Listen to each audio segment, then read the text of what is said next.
Alrighty, it looks like we're right on the top of the hour, so we will get started. So again, this is a session starting the school year off right by promoting belonging of all students.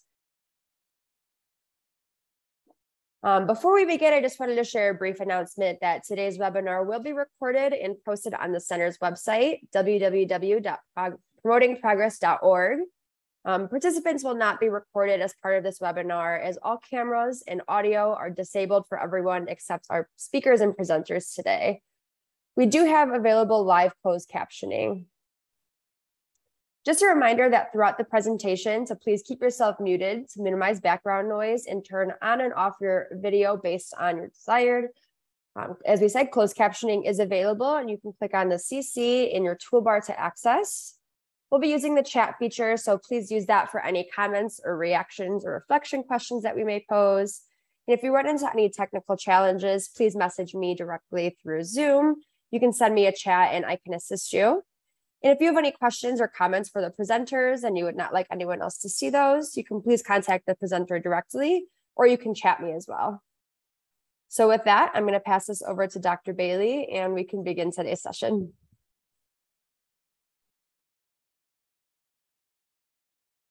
For our last concurrent session of the Prepping for Progress. I'm going to just briefly introduce myself and then I'm going to let Gail also introduce herself. But this is some work that the two centers have been doing together for a period of time, but actually this work started with the TIE Center, and we were coming in as so the TIE Center focuses primarily for students with more significant cognitive disabilities. And in some of our conversations recognize that really we need to be promoting belonging for all students. And since the Progress Center focuses on K transition, all disability categories, it seemed like a very logical partnership. So we're excited. I am the director of the Progress Center and am pleased to be here with Gail. Thanks, Tessie. And I'm Gail Gear, and I'm a researcher with the TIE Center. And as Tessie mentioned, we're the National Technical Assistance Center on Inclusive Ed, but the focus is primarily on kids with significant cognitive disabilities.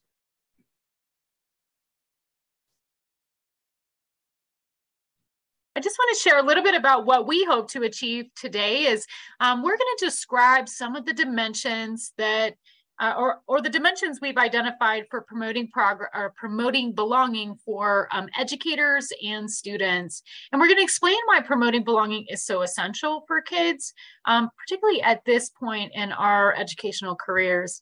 And then we're definitely going to share a lot of resources, and Riley put some links in the chat box, but you'll also find everything that we chat about today or share in the chat box on the website for Prepping for Progress. Gail and I introduced ourselves, but I also want to just briefly introduce Chrissy Brown, who will be responding in the chat and sharing some things.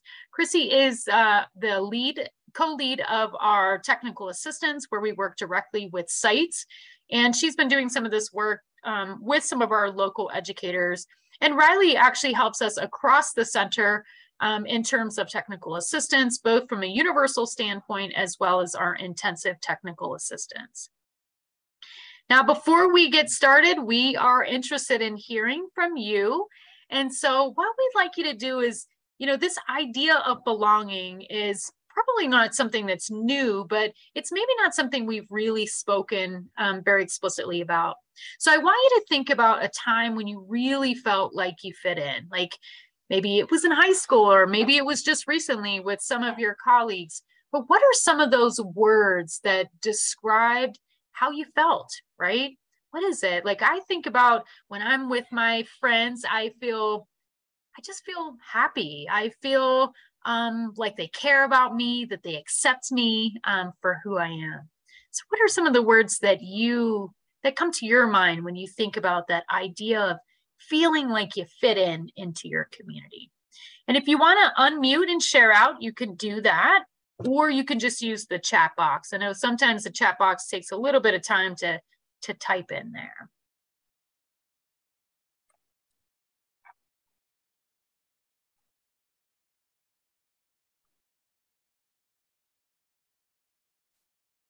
Yeah, loved, cared for, verbally welcomed. I love it. Asked about you, like they wanted to know more about you, offered comfort items. They frequently communicated with you. Thanks, Anne, for sharing that.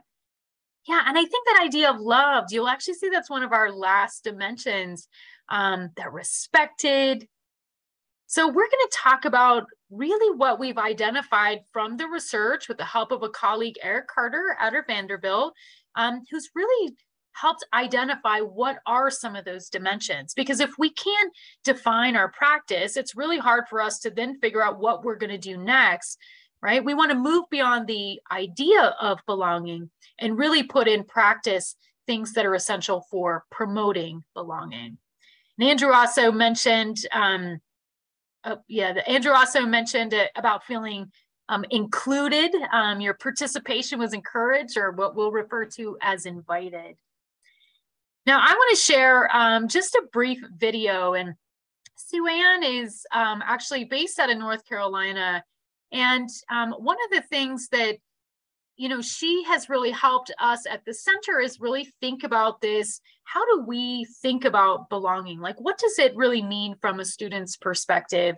So she helped us create this short video, which is available for you to use in some of your work as well. And just like a lot of the things we'll share today, there are some supplemental resources around how do you facilitate conversations, how do you really think about this in the context of your own site. So I'm going to share this quick video, and if somebody can just make sure you can hear it.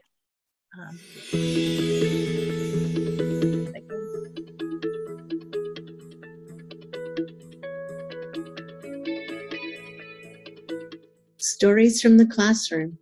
Finding belonging. Meet Sue Ann, a young adult recalling her school experiences. Grade school was tough. You know, my peers would be playing basketball or running track or whatever, and I would just sit on the sidelines. I just mainly watched. Some of my gym teachers would, when we played basketball, they would give me like a ball and let me throw it into a little bucket or something. But it's still like, I still felt like I was the odd one. I didn't feel included, and I didn't feel like, I just felt left out. I was a pretty independent kid, and I was also a pretty prideful kid. And I didn't want to ask for help unless I was drowning. And then when I was drowning, it was too late. While attending a youth conference with members of her church, Sue Ann heard a speaker discussing depression among students across America. She thought, he's talking about me. It was so powerful to her that she knew right then and there that she wanted to step out of her depression. From then on, I really fought to change my identity. I'm not this disabled person. I am loved, and I am fearfully and wonderfully made. And I tell myself this, and it's just done so much for my confidence. Soon after, her youth pastor tried to include her in an activity.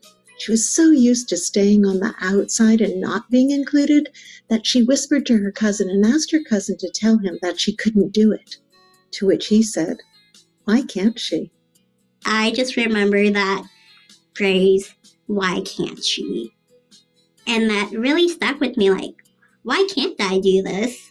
Why can't I do whatever everyone else does? And so I think it's just having those people. It doesn't need to be a lot of people, but just those key figures in my life that really speak words of life and words of wisdom. And because as a person with disabilities, I get the word no all the time.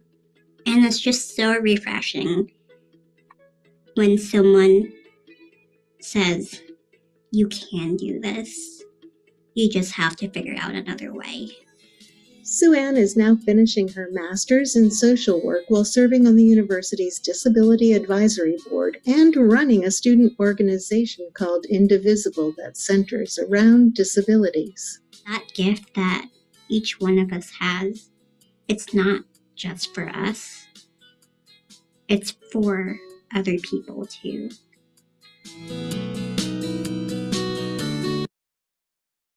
So I'm curious, you know, the extent to which that resonates with you, right? Sometimes it's easier for us to identify the things that we're not belonging, right? Like we can definitely articulate when we're not, but really trying to clarify what it means to belong. And I think that's what Sue-Ann was chatting about.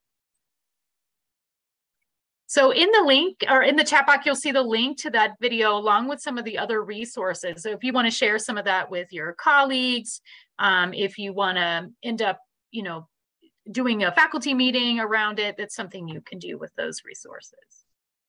Now, in the keynote yesterday, we really talked about this path for progress and what does that look like.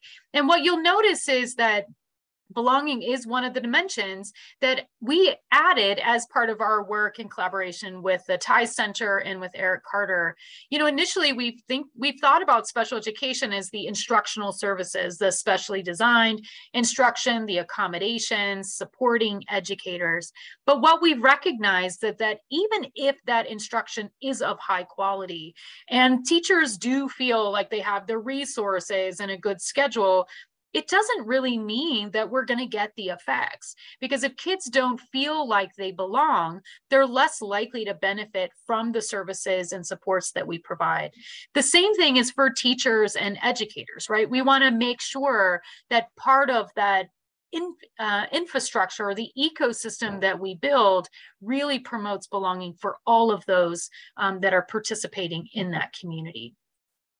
Now, this idea of belonging it's not really new, but I think what's new is the way that we're talking about it, that we're able to define what it means in comparison to what we may have previously been doing.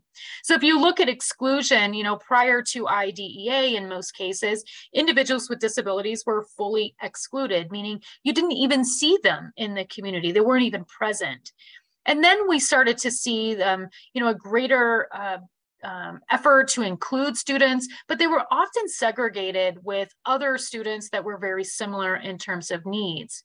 And then we think about the integration is where we started to see special schools move their classes into, let's say, a neighborhood school, and they're integrating the classroom in there, but kids are often not really part of the general school experience, although they might be in the same sort of vicinity or same proximity as their peers. Now, over the last 25 years or so, we've been really focusing on inclusion. And a lot of that has led to some great work. And how do we include individuals with disabilities in the instructional content within the physical classroom? And although our efforts have led to a greater access for students with disabilities, they often didn't really promote this sense of belonging. It was almost as if kids with disabilities were allowed to come in, right? Or they earned their way in by developing those skills. And if you looked at the overall community, you could definitely pick out who was, you know, who had a disability versus who did not. And so we think about this visual representation of belonging. We can't really tell who's who, right? Because the disability is not the defining characteristic. And what it means is every kid in that community brings their unique self, right? And we learn to work with each other and function and get ourselves the supports that we need to be part of that community. And so what's happened is this clarification of defining those dimensions, and the work that's happened over the last couple of years has really helped us sort of clarify what that message is. And I think, you know, more than ever, we really need to be promoting the sense of belonging, not just for students with disabilities, but technically all of the students and the families and the educators that are within our community. We need to make sure that students feel that they're supported, that they're seen, they're heard, and they're understood by the adults that are in their schools and communities. Now, before I pass this over to Gail, I just want to orient you to some resources that we will be referring to today throughout our session. This work, as I mentioned, started with the TIE Center in collaboration with Eric Carter from Vanderbilt, and then has really expanded with the work of the Progress Center. And that's because each of us has different target audiences. And we want to make sure that regardless of your entry point, that we are promoting belonging across our sites. And so what you'll see across all of our resources is, this idea of, being reflective. What are we doing really well? What should we be doing a lot better? And what could we be doing next, right? And that's what we're going to talk about, is across those 10 dimensions, what should it look like, or what are we seeing that it looks like based on the students that we're working with, and what are some strategies and resources you can use for promoting belonging in your schools. So I'm going to pass this over to Gail, who's going to really get us into understanding the dimensions.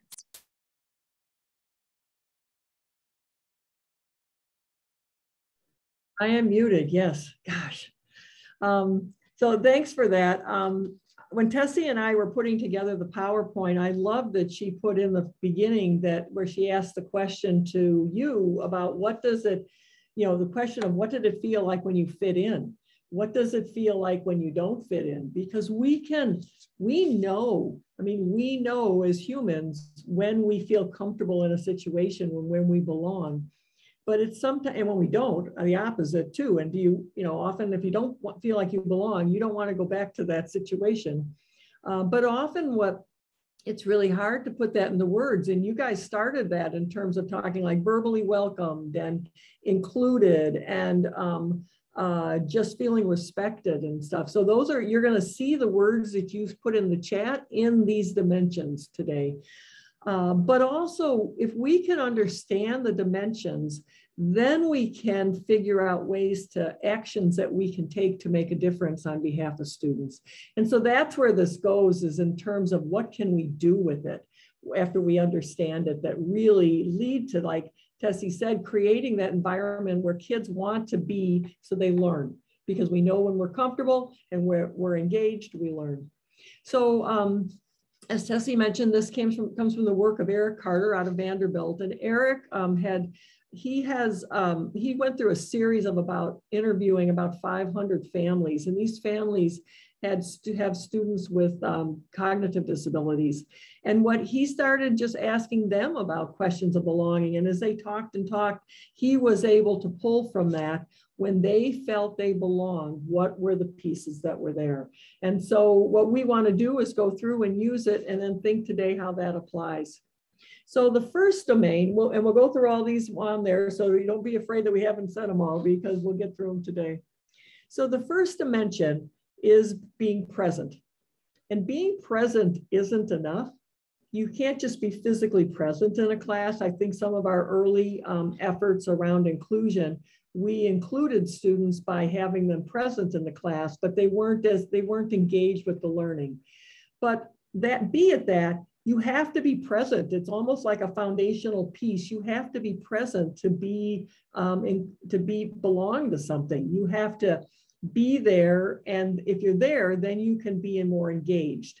So it's really learning. And the other thing is, the more areas that we're present in, the more we learn how to interrelate to each other, because we meet different people in those areas, and we see commonalities of kids across them, and we can figure out, how do you act different in different places? How do you engage with people? And so when you think about kids with disabilities, and as Tessie said, we focus on mostly kids with significant cognitive disabilities, but you can't do them to the exclusion of everyone. You're thinking about all kids. When you look at across your classroom, your school, your district, do you see kids with disabilities? are they present in all environments? So are they in the general education classrooms? Are they in the extracurricular in your clubs? Do they follow the routines of the school? So for instance, when all the students arrive, are they part of the group of all the students that arrive that come in that door, or are they coming in a separate door at a different time? And so the piece of present is one of the is foundational, and that's why it's the first dimension. And if you look at, I mean, it's if you look at who's in our schools right now, about 1 in 7 students and children in your school have a disability, about 15%. And that varies across states and districts, but on the whole, that is kind of an average. It kind of falls out. So we know that, we know that if you look across, we need to be very conscious of these students. They make up a sizable portion of our student population. But if you look across, if you look at this slide here and look at nationwide data on where students with disabilities are being educated, it's quite variable depending on their disability. Overall, if you look at all students together, all students with disabilities together, there's about 62% who spend 80% or more of their school day in the general education classroom. But that is quite different. If you have a child with a speech disability, speech language disability, they're up there in the like 82. But if you look at students with intellectual disabilities or multiple disabilities, they're more in the teens. And so we have not figured out, and we continue to work on, is how do we have students be present in the general education environment with their peers and be successful there. And as an aside, just for our kids who have significant cognitive disabilities, this is really important for belonging, but it also is really important because we have a huge research to practice gap around educating students in inclusive environments. And the students with significant cognitive disabilities who are taught in inclusive environments have greater outcomes in every area that you would look at: academics, communication, social emotional, but also lifelong outcomes in terms of their choices and ability to do things post-school. So as we look at that, we have a lot of work to do. So when you look at your environment, be thinking about, are all our kids included? Are all of our kids present? And also there's a lot of variation across states in terms of that last chart, in terms of percentage of students who are with their peers for most or all of the day. In terms of students with like intellectual disabilities, it can vary between 80% of the students are in their gen ed classes, 80% or more of the day, to 20%. And so we really have to think about, okay, what are our systems? What are the policies, written or unwritten, we have in place? What are our expectations for students?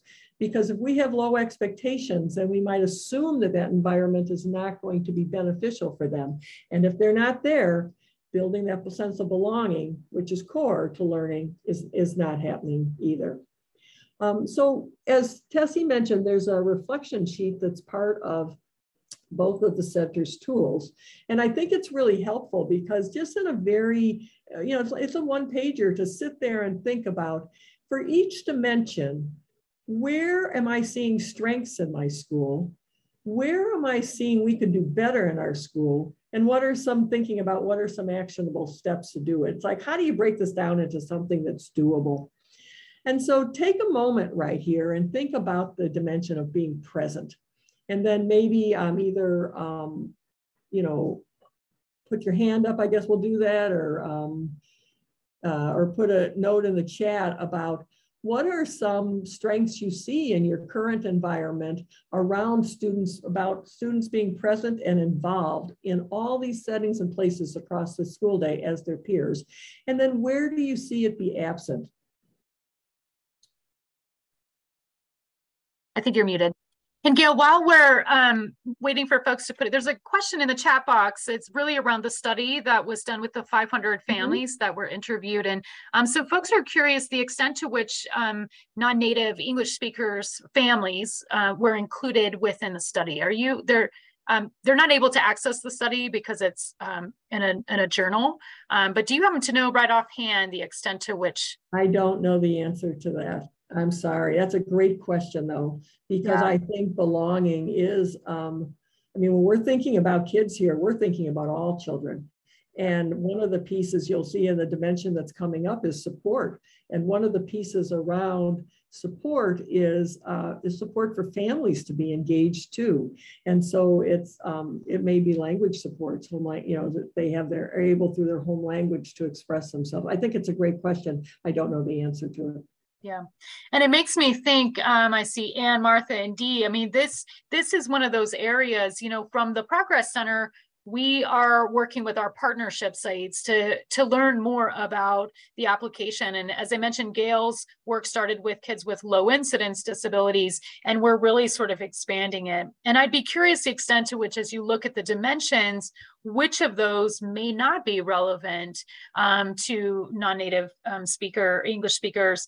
And then if, are those that maybe are missing that we need to consider? Because I think our learning changes, right? I mean, just the fact that we're talking about this is an evolution in the way that we've thought about education over the last, especially since No Child Left Behind, in my opinion.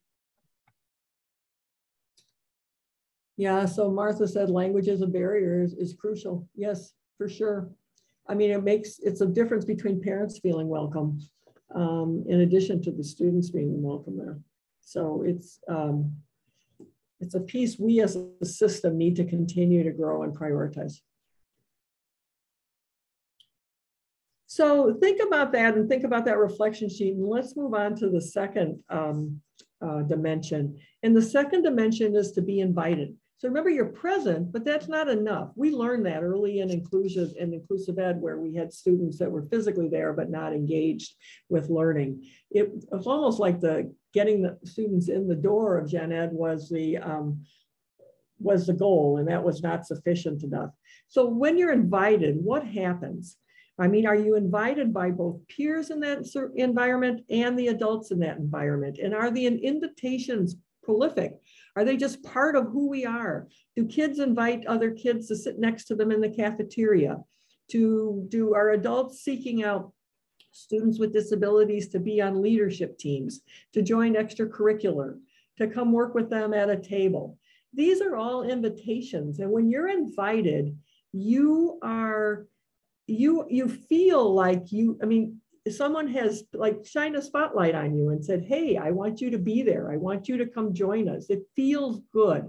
It's a door openings that gives you the kind of sometimes the courage to walk through and know that when you go there, if you're invited, you'll probably be supported too, that someone's expecting you to be there.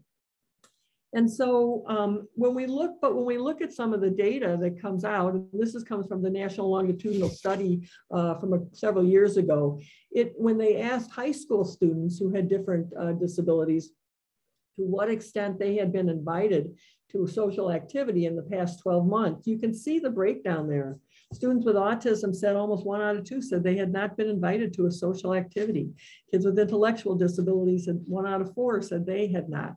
And you can see the percentages of us not helping to create that on-ramp for kids to come in and feel like they're belonging. So I think, and I don't know recent data, but I would say that still is an issue, that we need to keep thinking about that in order to have students feel like they belong. So you want invitations that are prevalent, they're prolific in the environment.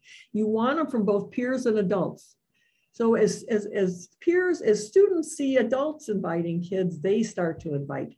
The fact that somebody invites a student with a disability to participate in a table at a activity and helps them to support them. Kids are watching. They watch the adults and what they're doing, and that reduces fear. That reduces the unknown. They feel like a little more comfortable that they could do something too. So that creates another way. And then also it's a way to really, engage our families a whole lot more. So again, on the reflection sheet, you would sit there and we're kind of thinking the same way. to what extent, when I'm thinking about the specific environment, do we pause and reflect to ask about, are we inviting kids to participate in things, and who are we inviting? And are there a group of kids who are not being invited?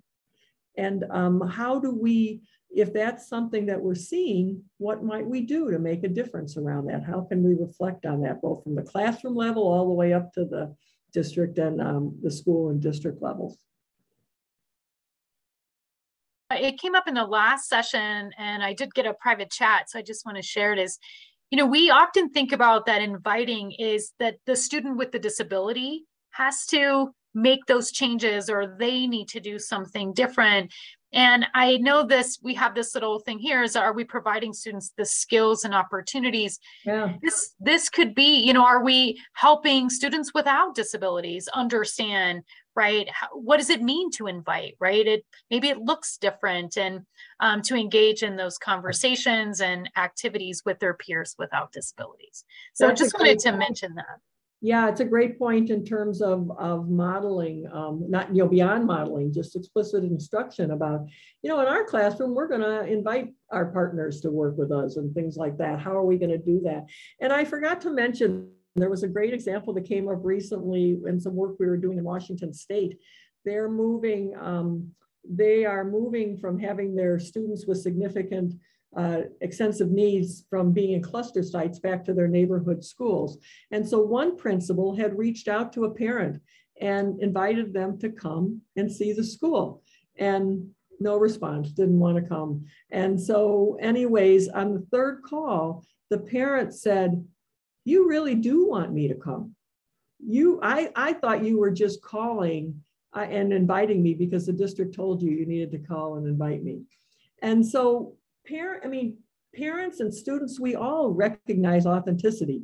And this principal was persistent, saying, "We want you to be part of this community. We want you are invited, but we want you to belong here. And we want you to feel comfortable here." And so that is a way too, to, you know, be thinking about how this looks as we open our doors to other people.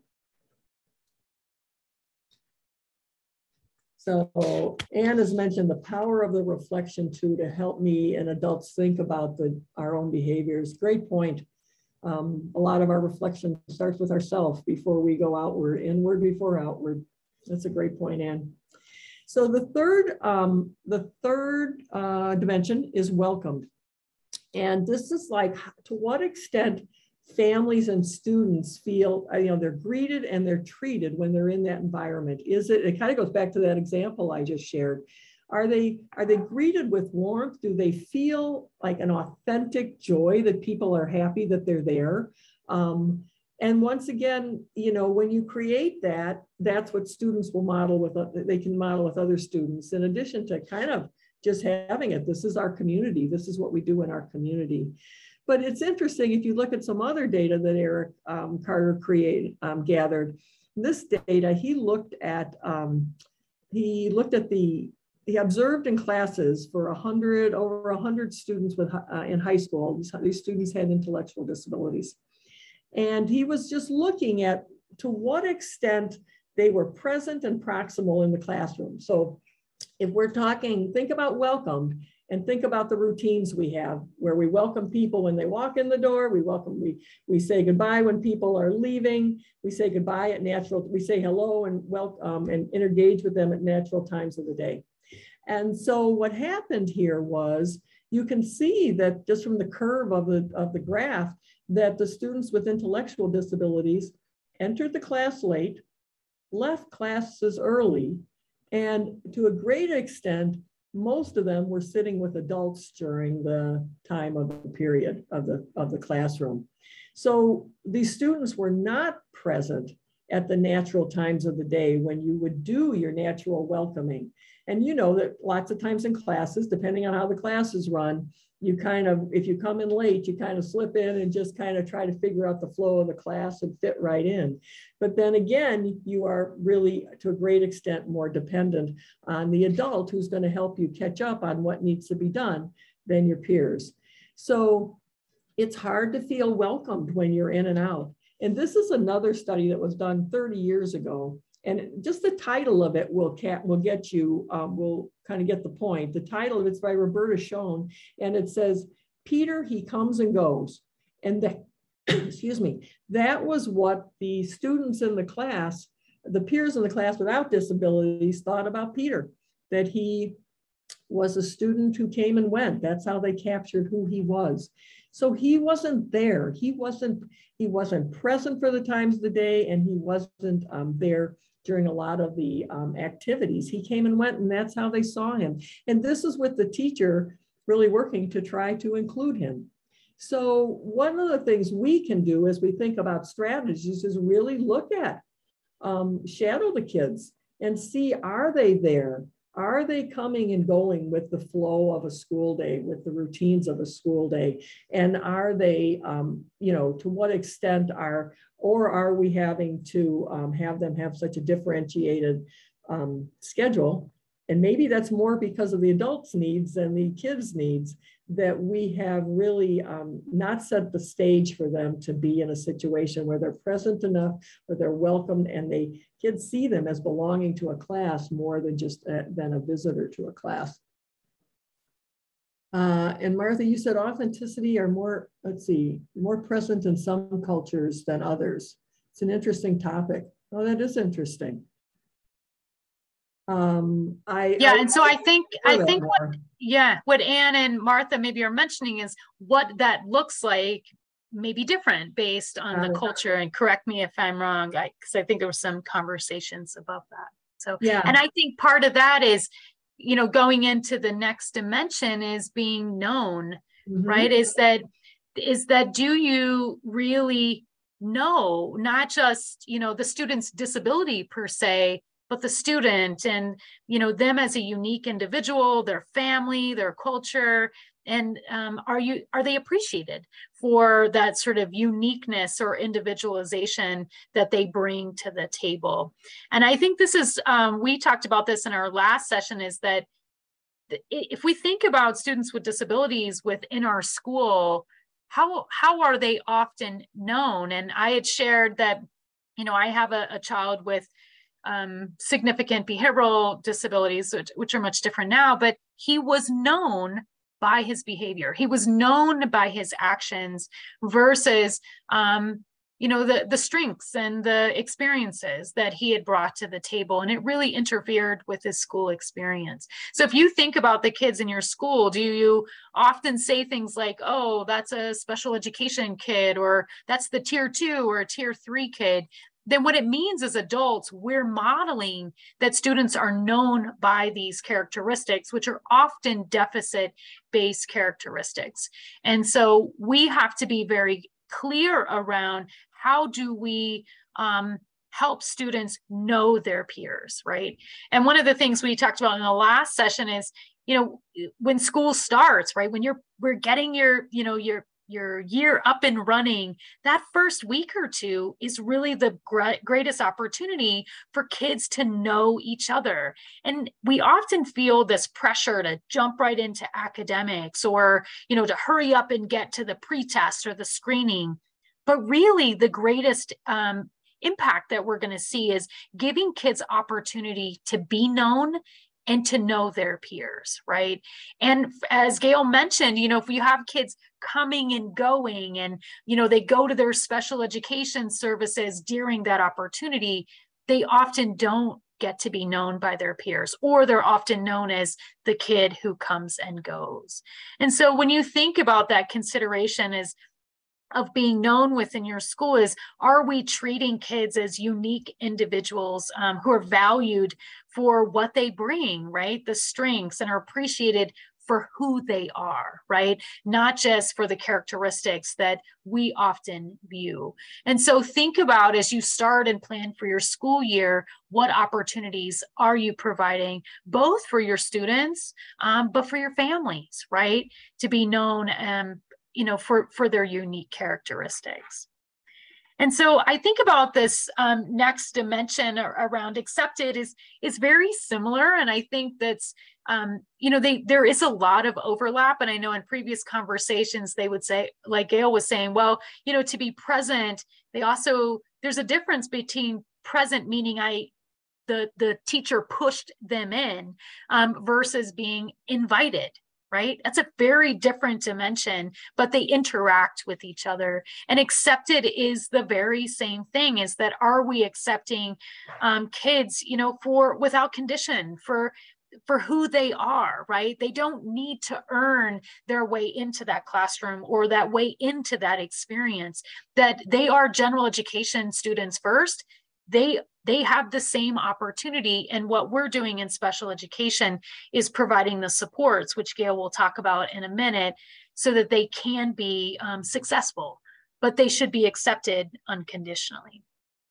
And one of the challenges that we see in the field right now is there is a persistent low expectation for students with disabilities. I mentioned this yesterday in the keynote, but I know in a study in 2013, sadly, we found that even when kids had the same behaviors in the same context, when they were labeled as a student with disability, we saw a persistent lower expectation, both by families and by the teachers.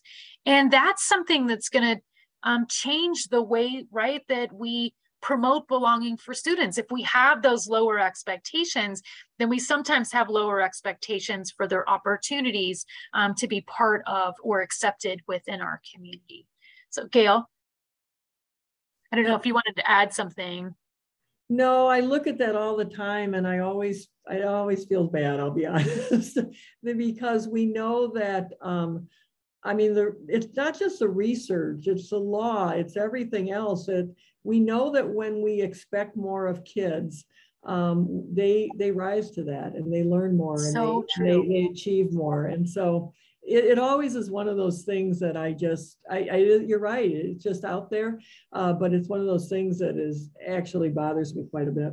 Yeah, and I think if we're doing that self-reflection and we think about this dimension of acceptance, you know, if we're seeing these sort of statements or hearing these sort of statements in our classroom, then we're probably, you know, have some areas for improvement. That this is a place where we can think about, you know, I mean, we don't have to have an inclusion classroom. Kids should be included regardless, right? We don't have to have that program in our school. And I know that we might not be able to change things right away, but what we're looking at is how do we promote this belonging by making these systemic changes within our system for that.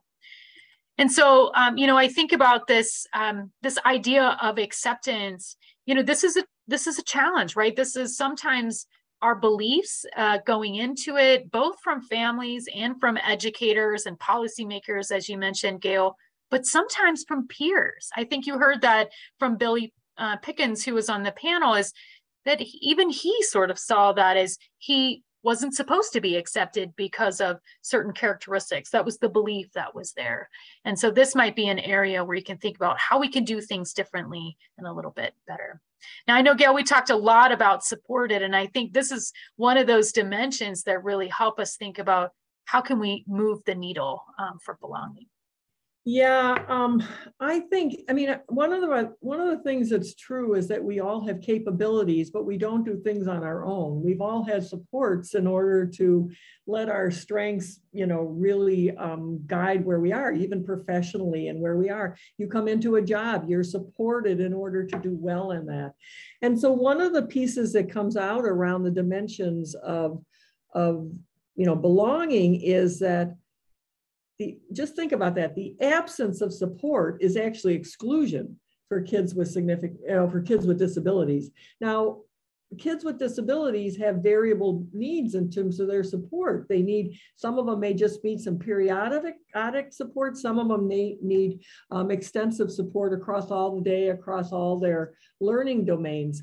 But the piece is that if we can really identify, understand personally, like person-centered learning, what they need in order to have support and have them there, we can increase their participation and belonging, not only in school for learning the learning pieces, but also their participation in clubs and extracurricular and just the day-to-day routines. So that's kind of a piece. I think one of the one of the challenges, I'll put it right out there, that happens when we think about our kids with significant cognitive disabilities is you think that in order to have students be in more inclusive settings, it has to be a paraprofessional is with them, a one-on-one paraprofessional in many cases. And what we've stood back and looked at the schedules and how we're using our resources. Often we have, we're not sometimes using our resources in the most efficient and effective manner. And I don't know about you, but I've walked into classrooms where there are 4 and 5 adults in a classroom and, 20 kids or less, 10 kids sometimes. And it's like you go, something's wrong with this picture, And what had happened was the special ed had done their scheduling, the EL department had done their scheduling, Title I had somebody else coming in, and nobody had looked across all the supports to understand what were all the adults in the center doing and how in this area doing and how were they working together. So one of the pieces when we look at supports is who are the adults and how can we use them more effectively? But then another one that's very powerful is the use of natural supports, which are your peers. And how do you help peers become as part of belonging and as a part of what we know about effective learning is have them support their classmates to be successful in, whether regardless if it's an academic or out in the playground or between transitions, whatever. And so this is another resource that's on the TIES Center. And it really looks at the peer-mediated strategies, evidence-based strategies that help you map out which peer-mediated strategy would be best given your situation, and how would you implement that? Like, what does it look like? What are the steps you have to do? What kind of training would be needed? And it kind of lays it out, not in a recipe, but in enough that you could take it and apply it to your setting. But there's, in addition to that, on the link, you'll see a decision-making guide for choosing which engagement strategy. It's a little overwhelming when I look at these. So like there's 9 engagement strategies and I go, which peer engagement strategy would I choose for which one? So it allows you to create multiple filters there in terms of age, location, what's the impact you're trying to go for. And then the list can be narrowed down to say 3 to 4, and you can sit there and identify, okay, of those, which might be the best, or maybe I need 2 strategies given the situation. I'm at different times of the day or locations to achieve what we want to do. So it's that piece of how do we provide supports in multiple ways so that we are actually, as we do this, we're increasing belonging. I mean, there's nothing more powerful than friendships. Peer friendships. And so how do we move that? And then as part of the Progress Center's work, they've linked to this great series on the self-determination series. And it's where students are learning about themselves. They learn about their own need and they find their voice to support to say, what supports do I need in this environment to be successful and to show you and to learn. And so, or to belong. And so this is a piece in other ways that can kind of help you map that out and do the professional development around that so that you can then build that into, teaching the students. And as we talked about in the last session too, I mean, this is like everyday, this is stuff that your students without disabilities are doing in guidance. They're teaching kids how to recognize, their own supports. What do they need? How do they have their voice to say what they need and to make choices?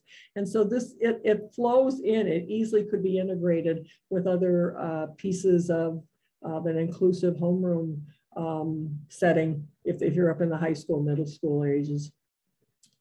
So the next piece, and that actually the piece around self-determination and voice fits well with this.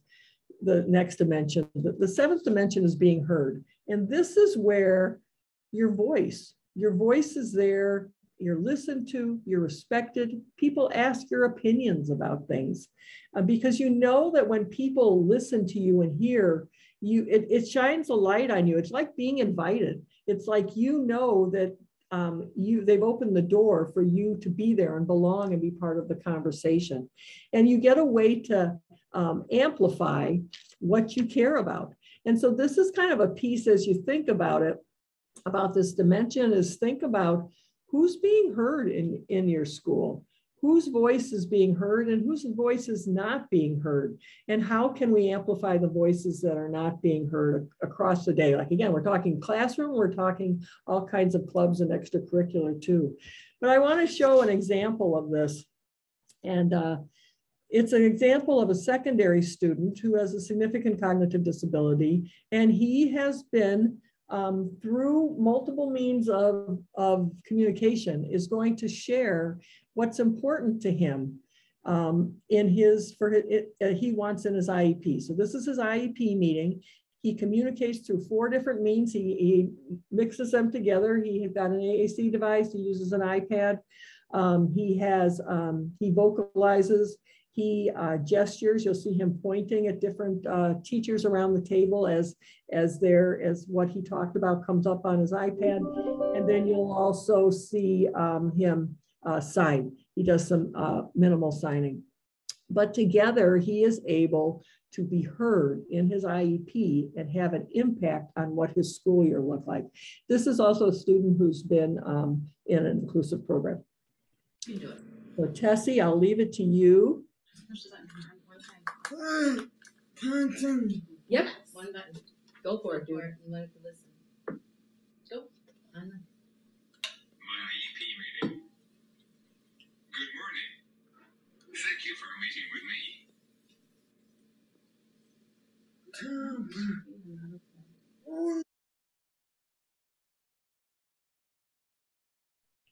So we paused.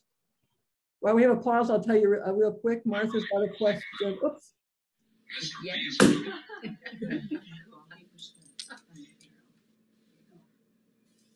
Luke and I discussed the pros and cons of school. I really like using the whiteboard. Maybe I could use a small one in class.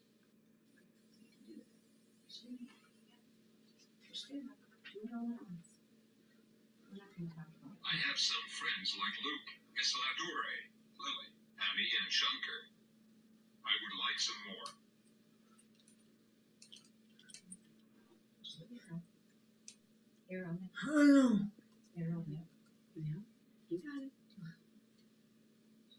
Reading is important to me. I like using Pictello and Seesaw. I will try to work on Snap and Core.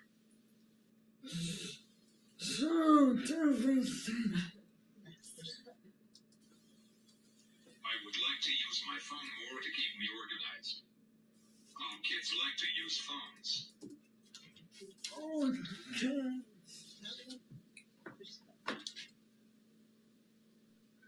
Deka is cool. And my favorite thing about Miss Eller's Bart, and she lets us tell jokes in class. This is neat fun things to help us all learn more.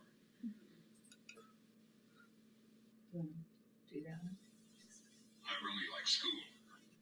Thank you for helping me learn and for including me with the other kids in this meeting. So Yeah. A little bit of perspective there. I should have given. The woman sitting next to the student was his mom.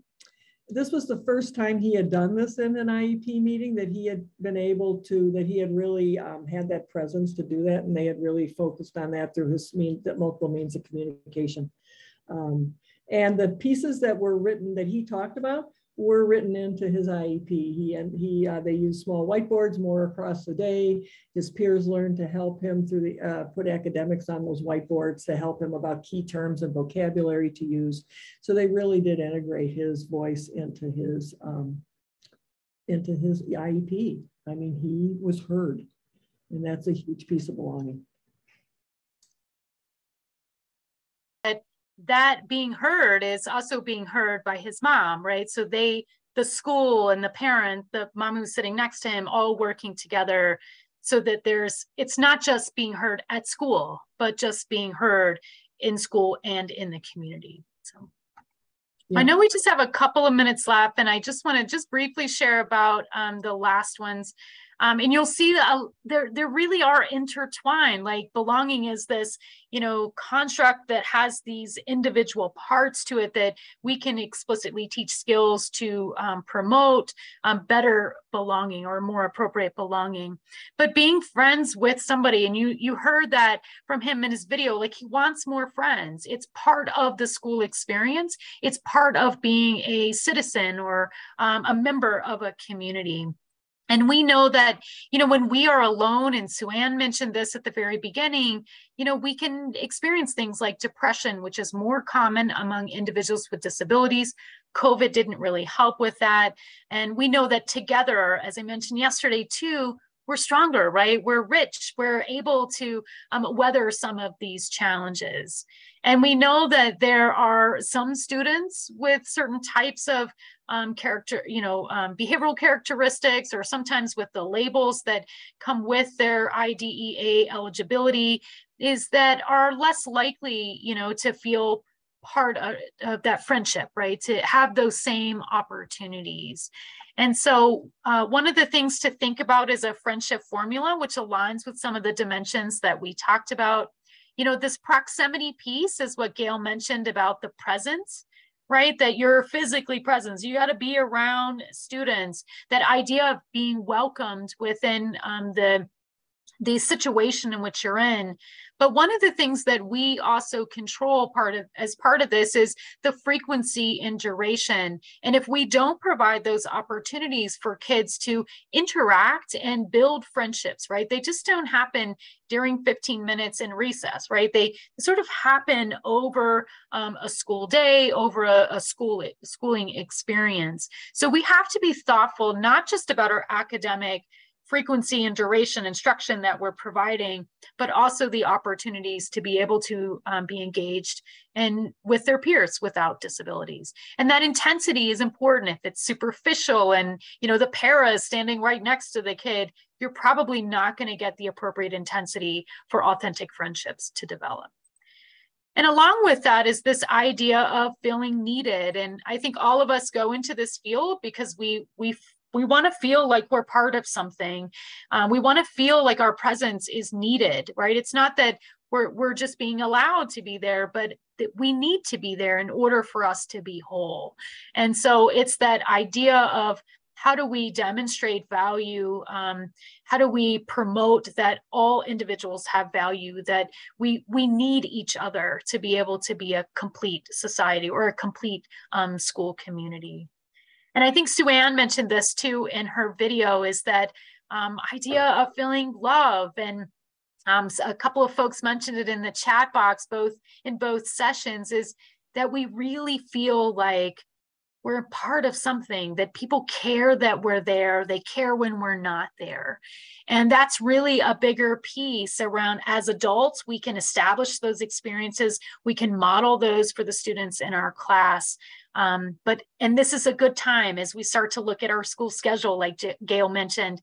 Are we promoting those opportunities for us, establishing these friends and these opportunities for engagement?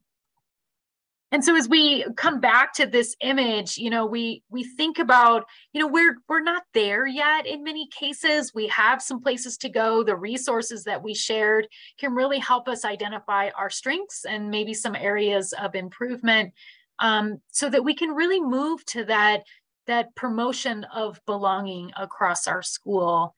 And before we share out some last minute resources, I just want to do a quick reflection and what we refer to as a chatterfall, is thinking about the 10 dimensions that we shared.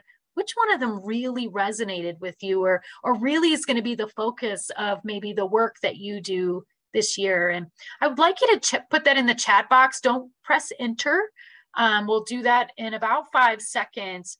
But think about that, like, gosh, I really need to make sure that I focus on students being known or welcomed within my school. All right, so I'm gonna give about 3 more seconds, and on the count of 3, you're just gonna click enter. So let's say 3, 2, 1, go. Let's see what you got. Yeah, needed, known, the friendship formula, that's great. Yeah, that feeling loved. I think we all have these areas that we're being befriended.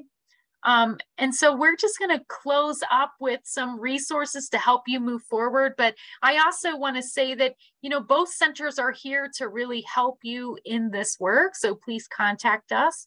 But Gail, I'm going to pass it over to you. Great. So, I mean, the great thing is, one of the great things is behind the scenes, there's been links put in the chat throughout, which is an awesome support.